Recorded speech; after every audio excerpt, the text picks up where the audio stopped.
Estamos en la tercera parte del manejo del hormigón, que es un tema esencialmente descriptivo, pero de cosas prácticas. Y vamos a ver ahora la colocación en el molde y la consolidación del hormigón, que son las siguientes etapas. Es prácticamente lo que llamamos moldeo. Nos faltaría el moldeo externo, que es el acabado, pero también lo vamos a ver enseguida.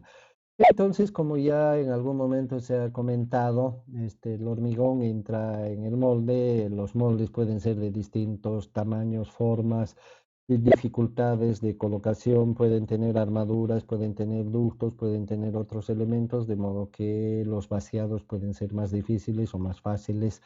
Y también el hormigón tiene características que ayudan o perjudican este trabajo. Por lo tanto, la diversidad de circunstancias es importante que el ingeniero la sepa evaluar de manera que tenga todos los medios como para ayudarle al hormigón a que entre en el hormigón, en el molde. Entonces, el objetivo de la colocación es lograr la mayor eficiencia posible en este proceso y luego se consolida. Consolidar quiere decir densificar el hormigón, ayudarle a que el hormigón ocupe todos los espacios de modo que adquiera su densidad natural, ¿no? Porque si hay espacios vacíos, su densidad va a ser menor. Por eso yo digo, debería ser densificación. Algunos usan la palabra compactación, yo no estoy muy de acuerdo porque el hormigón en realidad en estado fresco no tiene vacíos, ¿no? No se puede reducir de volumen.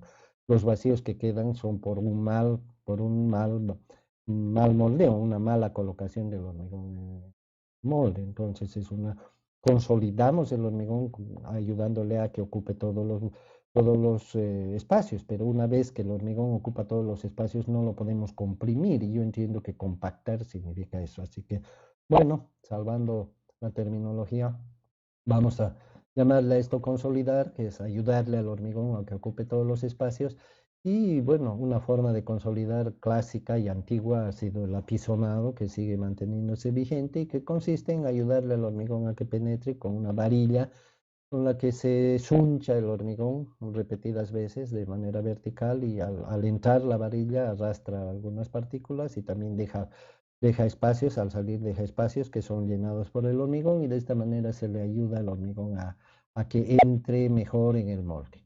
Pero la forma más común, como sabemos, es el vibrado, que no es otra cosa que sacudirlo el hormigón, ¿no es cierto? Sacudirlo para que entre mejor. Es lo que hace cualquier persona, una cocinera, un ama de casa, cuando está queriendo meter un ventero en una tienda, cuando está metiendo algún producto en un recipiente, lo sacude, ¿no es cierto? Para que entre más o para que entre mejor. Entonces aquí tenemos algunas imágenes del vibrado. Hay distintos tipos de vibradores. El vibrador de aguja o de inmersión también que se llama, es el que vemos en la imagen, que es una manguera y en la punta de la cual está un vibrador, que es un elemento alargado, ¿no es cierto? Debe tener unos 40 centímetros de largo. Y existen vibradores de diferentes diámetros y de diferentes frecuencias. Estos son los dos factores importantes en el vibrado, la frecuencia, ¿no es cierto? Y segundo, el alcance del vibrado, porque no es que si yo pongo el vibrador acá donde estoy señalando, se va a vibrar todo el hormigón, ¿no? ¿No es cierto? Aquí se ve más claramente.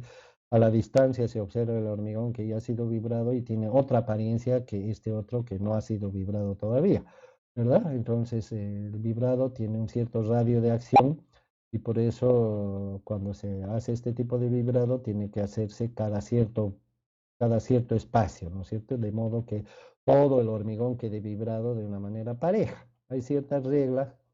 El vibrador de inmersión debe ser colocado verticalmente. Es una cosa que no se ve muy frecuentemente, seguramente por falta de instrucción a los operadores y los ingenieros secundarizan o subestiman mucho esta operación del vibrado, siendo tan importante y le asignan el trabajo a cualquier persona y ni siquiera le indican cómo, en algunos casos probablemente ni lo saben o lo recuerdan. Entonces, el vibrador tiene que entrar hasta cierto lugar, no debe tocar el fondo del molde, como tiene un cierto límite de penetración en espesor, entonces cuando el espesor del hormigón es muy grande, tiene que vaciarse el hormigón en varias capas, de manera que la primera capa sea bien vibrada, la segunda y sin vibrar, sin revibrar la que ya se vibró, etcétera. Hay ciertas reglas en cuanto a la profundidad y también en cuanto al área, ¿verdad? Como cada vibrador, según su frecuencia y según su diámetro, tiene un radio de acción, entonces se supone que fuera de ese radio de acción tiene que haber otra vibración y por lo tanto hay varios puntos de vibración y le podemos llamar así. Y eso tiene que estar bien programado, no es cuestión de vibrar bien, un lugar bien entre comillas y mal otro lugar. A algunas personas se les pregunta, Juancito, ¿vibraste bien el hormigón? Sí, ingeniero, ¿cómo lo he? He vibrado harto, ¿no? Tampoco se tiene que vibrar harto, ya se sabe eso, porque un exceso en la vibración genera segregación del hormigón, ¿verdad? Porque hace que las partículas más pesadas, que en este caso los agregados gruesos particularmente, bajen al fondo por gravedad, porque estamos sacudiendo, entonces eso le ayuda a bajar. Y como dos cuerpos no pueden ocupar el mismo espacio al mismo tiempo, entonces los cuerpos más livianos, los ingredientes más livianos como el agua y el aire salen afuera y al salir el agua y entrar los sólidos hay una segregación, ¿no? Ya el hormigón ya no es homogéneo como se suponía. Hay otros métodos de vibración, como por ejemplo aquí vemos un vibrador externo. Es una maquinita pequeña, un motorcito pequeño que se puede adosar, se puede fijar temporalmente. Algunos tienen una especie de grampa y otros se pueden atornillar si es que fuera un molde que se va a utilizar muchas veces. Y al vibrar el motorcito, vibra el molde. Entonces todo material que pongamos acá, en este caso el hormigón, va a resultar vibrado sin que lo toquemos el material, ¿no es cierto? Al vibrar el molde va a vibrar el hormigón. En esta imagen seguramente está toda esta parte que se ve de fondo de la fotografía es un molde, ¿no? Entonces, al entrar el hormigón ahí y vibrar el molde, va a vibrar el hormigón. Esto se utiliza mucho en la prefabricación. Por ejemplo, cuando se fabrica un tubo de hormigón, un tubo tiene un espesor muy pequeño, no hay manera de que entre ahí un vibrador, entonces se vibra el molde.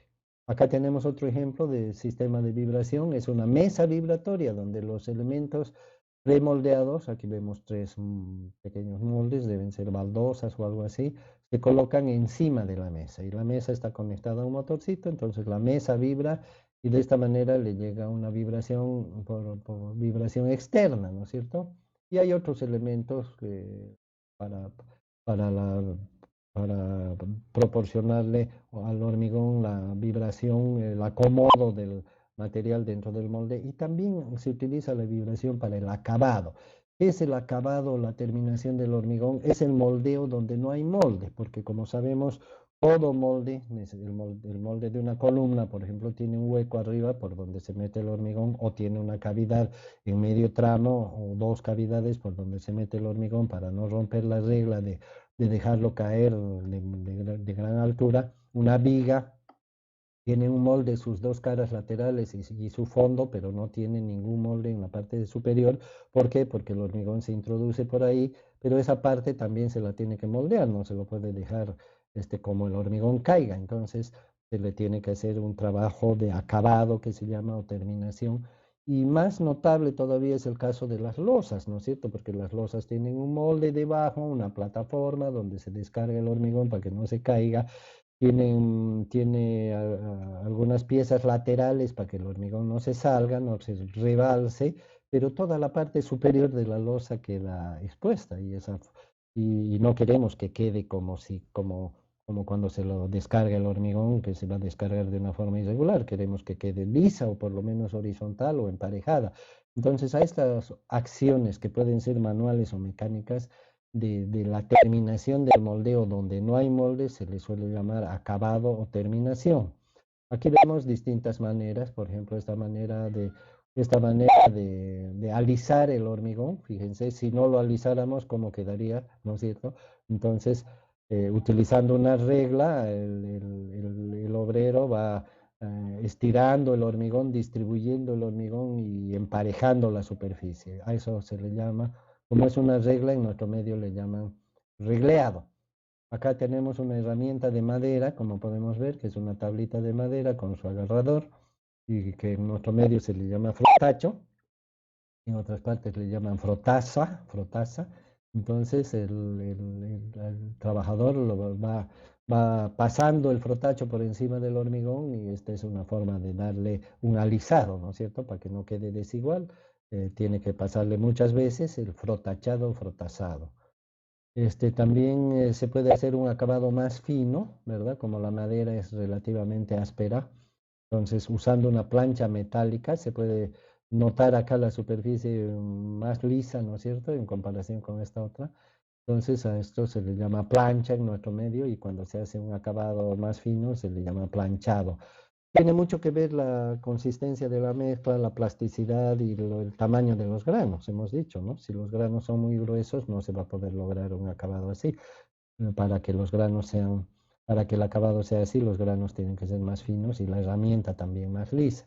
Y acá se ve un enlucido que es, miren, un planchado muy fino y en nuestro medio no se suele llamar solo enlucido a este tipo de trabajos en pisos, por ejemplo, sino que se le llama enlucido de cemento. ¿Por qué?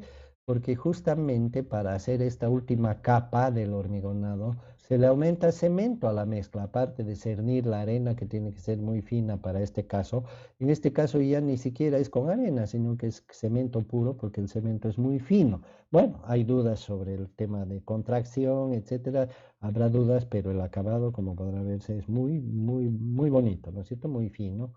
Parece vidrio, parece plástico, etcétera. Son formas manuales de hacer el trabajo. También existen, algunas veces no se quiere un alisado completo, sino más bien se quiere texturar. Acá vemos un texturado, donde la plancha, fíjense, tiene unos lados quebrados, ¿no es cierto? Ranurados, que son los que van marcando a la mezcla fresca, le van dejando las marcas que se desean. Hay distintos tipos de moldes. También hay tipos rodillo, donde se hace girar el rodillo y el rodillo es una especie de sello que tiene relieves, entonces el rodillo al girar va marcando su estampado. Acá tenemos, y hay técnicas especiales, ¿no es cierto? Han debido ver imágenes y ya las vimos también cuando hablábamos de la plasticidad, sobre estampado de pisos y otras superficies. Recién están llegando a nuestro país, a nuestra ciudad, pero tienen 40 años de existencia, ¿no? Estampados muy hermosos de pisos que imitan a la madera, imitan a los adoquines, o se puede hacer cualquier figura y con colores, etcétera. Acá tenemos un texturado mecánico, como se puede ver, es un pavimento y como sabemos en los pavimentos se hace un texturado de modo que la superficie no quede lisa para una mejor adherencia de las llantas de los vehículos y también para un mejor aspecto, ¿no es cierto? Depende cómo se hace. Acá podemos ver que la máquina que es móvil y que va avanzando tiene adosado un aparato que al avanzar la máquina va dejando marcas acá en el pavimento. Acá más adelante creo tenemos una imagen donde se ve un poco la textura más claramente donde no es mecánico el asunto, pero se utiliza una herramienta, tampoco es manual directamente, sino es a cierta distancia, generalmente usado también en pavimentos. Aquí se ve, por ejemplo, cómo se va alisando la superficie con una especie de regla, una especie de frotacho más grande y distante, ¿no es cierto? Y para mantener el ángulo acá normalmente tiene una especie de bisagra, de manera que el ángulo entre el mango este alargado y la plancha esta otra se va acomodando a la superficie del pavimento. Acá vemos lo mismo, un texturado manual, ¿no? Con una especie de rastrillo.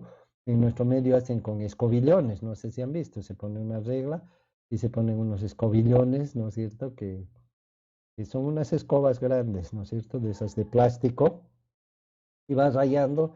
Claro, no queda así tan parejito y tampoco lo hacen tan bien. Algunas veces no ponen ni regla, ¿no? Porque aquí somos facilistas, pero acá se ve que queda bastante bien, ¿no? Trabajo bastante fino. Todas estas cosas que estamos viendo son trabajos de acabado, que se llama, o terminación. Hace rato hablábamos de la vibración, que se aplica también para el acabado, yo decía, además del acomodo del hormigón. Acá vemos, por ejemplo, que encima del pavimento y a la superficie ya está relativamente alisada. Se utilizan unos rodillos que tienen vibración Manualmente, fíjense, los hacen mover los rodillos por encima del pavimento. Y estos rodillos, al girar, como tienen una vibración, van dejando un acabado bastante bueno, como se puede ver. Acá tenemos una regla vibratoria, fíjense, es una regla que está adosada a un vibrador y tiene un operador manual, ¿no es cierto? Él está pisando, fíjense el hormigón, en qué estado está, ni siquiera está allanado todavía o aplanado. Y simplemente al pasar la regla, fíjense cómo cambia el aspecto del hormigón, ¿no? El acabado, como la eficiencia que se tiene. Obviamente en este lado ya está hecho y la regla se tiene que apoyar en dos puntos, en dos líneas, mejor dicho, que sean una guía para la regla, ¿no? Porque si no, no se podría mantener un determinado plano. Entonces, esta regla se está apoyando al un lado y se está apoyando al otro, lo mismo que la regla manual que vimos hace rato y lo que hacen los albañiles, ¿no es cierto? Primero ponen una guía a cada lado, una guía a un lado, otra guía a otro lado, de acuerdo al tamaño de la regla, para que esta regla apoye en esas guías y obviamente esas guías ya están niveladas. Entonces, al apoyar la regla en eso, determina un plano entre ambos y al recorrer la regla se va marcando ese plano. Acá tenemos otras técnicas, fíjense, otras técnicas de acabado. Es una hélice que va girando, le llaman helicóptero a este aparatito, por su parecido con las hélices del helicóptero, pero invertidas. Entonces va girando esto y va alisando, es un acabado perfecto. Fíjense, cuando se hacen las losas de construcciones alivianadas, prefabricadas, que se utilizan mucho en Estados Unidos, Canadá y algunas otras partes, el piso es de cemento, porque primero se vacía una losa y encima de esta losa se construye, se hace la construcción liviana, entonces no hay zapatas, no hay otro tipo de fundación, es simplemente la losa y es una losa delgada de unos 12 centímetros de espesor, hasta 15, digamos. En esta losa asientan las paredes, el techo, etcétera, directamente, y esta misma losa sirve de piso. Entonces tiene que ser un buen acabado y fíjense la perfección con la que deja esta maquinita. Y aquí tenemos la misma máquina, pero autopropulsada, o sea, un motohelicóptero, digamos, donde tiene su propio motor para moverse y un operador que cómodamente sentado con las palanquitas ahí, seguramente lo lleva y lo trae donde él quiere, no solamente en dirección, sino probablemente en la velocidad también de giro de las aspas o las hélices que tiene.